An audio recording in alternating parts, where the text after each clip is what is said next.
Operator होते पण त्यांना जमिनीवरची लढाई करायला पाठवलं होतं, याबद्दल सुद्धा तुम्ही आक्षेप घेतला? सर, या गोष्टीवर मला काही बोलायचं नाही, कारण आमच्या तशा काही शपथ घेतलेली असते, मी ते सांगू शकणार नाही.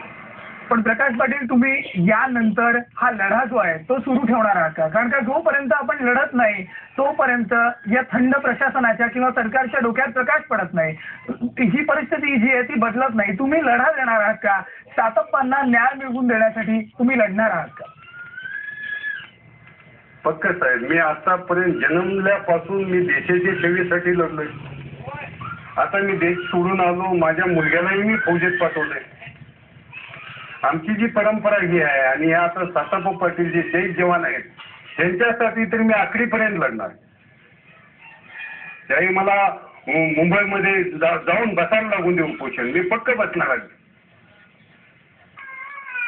धन्यवाद पाटील साहेब, आमच्याशी IBN लोकमतशी बोलल्याबद्दल. एकच आश्वासन देतो, आम्ही तुमच्या पाठीशी नाही, आम्ही तुमच्या बरोबर उभे राहून या लढ्यामध्ये सहभागी होऊ, हे नक्की आहे. IBN लोकमत हे सदैव तुमच्या बरोबर राहील, हे आश्वासन तुम्हाला देतो. पण इकडे यानंतर एक ब्रेक घेऊन पुन्हा भेटूया. पहा फक्त IBN लोकमत.